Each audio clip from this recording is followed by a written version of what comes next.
네, 주안의 만나 10월 25일 금요일 묵상을 함께 나누도록 하겠습니다. 오늘 말씀은 예레미야애가 4장 1절에서 10절까지의 말씀으로요. 죄의 심각성이라고 하는 제목으로 함께 묵상을 나누도록 하겠습니다. 자, 오늘 본문에서는 유다가 그 죄로 말미암아 겪고 있는 징계의 그 실체를 그대로 묘사하면서 죄로 인해서 나타나는 삶의 그 심각한 결과에 대해서 경고를 하고 있습니다.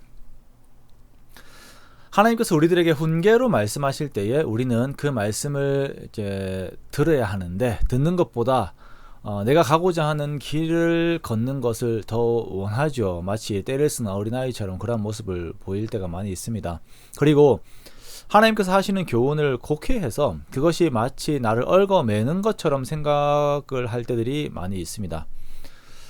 먼저 우리가 이렇게 반응하는 것은 하나님의 마음을 우리가 몰라서 이러한 반응들을 합니다. 우리를 사랑하심으로 항상 우리에게 좋은 것을 주기 원하시는 하나님의 마음을 몰라서 교훈을 따르지 않는 경우들이 많이 있는 것 같습니다. 그리고 또한 교훈을 따르지 않음으로 인해 나타나는 징계의 실체, 죄로 인하여 벌어지는 그 두려움의 실체를 우리가 알지 못하기 때문에 우리가 하나님의 징계를 현 시점에서는 가볍게 여기는 태도를 보이기도 하는 것입니다.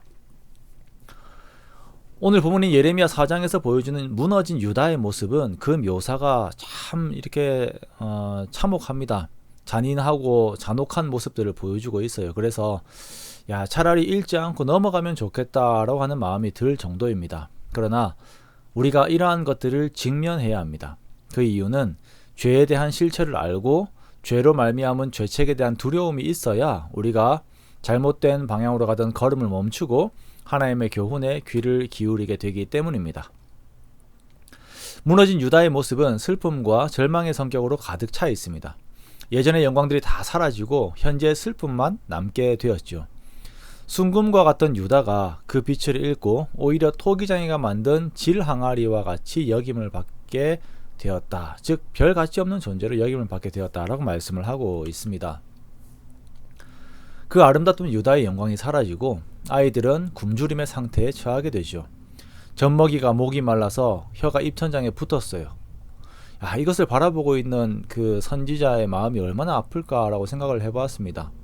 유다 지역은 건조하고 더운 지역입니다. 그러니까 먹을 것이 없고 물이 없는 상태의 아이들의 모습들이 그대로 이렇게 되는 거예요. 오히려 들개들은 저주로 자기 새끼들을 먹이는데 징벌 가운데 있는 하나님의 자녀들은 광야의 타조와 같이 되었어요. 광야의 타조와 같이 되었다라고 하는 것은 타조가 알을 낳고 그냥 방치해버리는 그 습관을 빗대어서 말하는 것입니다. 아이들이 떡을 구하지만 떼어줄 사람이 없어요. 자, 유다의 이전 영광을 계속 묘사를 합니다.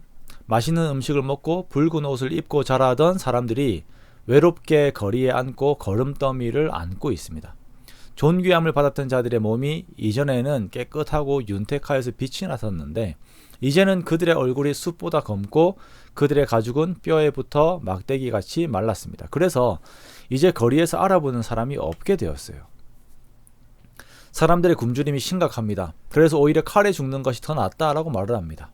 자비로운 부녀들이 이제는 자기들의 손으로 자기들의 자녀를 삶아 먹었다라고 말을 해요. 인간의 존엄을 모두 상실하고 인륜이 무너져 버립니다. 이렇게 사느니 차라리 칼로 죽는 게 나았다라고 말을 할 정도의 삶. 그러나 살아갈 수밖에 없는 삶 앞에서 완전한 절망만 남게 된 것입니다. 자, 이러한 현실을 겪게 되는 모든 이유가 바로 유다의 죄 때문임을 예레미야는 다시 상기하고 있습니다. 6절에서는 소돔의 죄보다 더 무거운 죄들을 지음으로 인하여서 더 무거운 형벌을 받고 있는 유다에 대해서 말씀을 하고 있지요. 소돔은 사람의 손이 닿지 않고 한 번에 멸망했습니다. 자, 이 표현은 9절에 나오는 칼로 죽임을 당하여 한 번에 죽은 것에 대한 것과 그 동일한 의미의 표현입니다. 차라리 그것이 낫다라는 것이에요. 자식들이 굶주리고 죽어가고 그 영광이 빛을 잃어버리는 것보다 한 번에 끝나는 것이 낫다라고 말하고 있는 것입니다. 그러나 이들이 이러한 징벌을 당하는 이유는 유다가 지은 죄가 소돔이 지은 죄보다 크기 때문에 이러한 징벌을 당할 수밖에 없음을 말하고 있어요. 자, 그렇게 간과하였던 죄의 대가, 죄의 형벌이 이렇게 무서운 것임을 다시 상기시키면서 그 죄 앞에서의 절망을 표현을 하고 있는 것입니다. 우리가 신앙생활을 하면서 지금 우리에게 주어진 영광을 누리다가 또한 단기적으로 겪는 죄로 말미암은 징계들이 있습니다.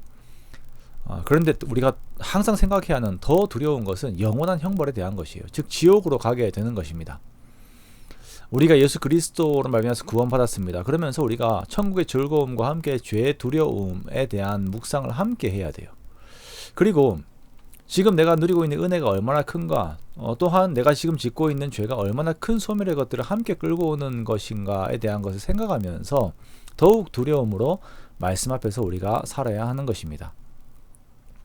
아직 우리에게 영광이 주어져 있을 때에는 자신만만합니다. 그러나 그 영광이 거두어질 때 두려움은 정말 우리가 예상치 못할 만한 성격의 것입니다. 그러므로 우리가 하나님께서 주신 것들을 귀하게 여기며 그 은총들을 귀하게 여기며 정말 항상 주님 앞에서 겸비하게 주의 뒤를 따라 걷는 우리가 되기를 원합니다. 그렇게 주의 훈계를 기뻐하고 즐거워하면서 조심스럽게 주님과 함께 걸음으로 주께 주시는 평안 가운데 항상 거하는 저와 여러분의 복된 삶들이 되시기를 주님의 이름으로 축원합니다.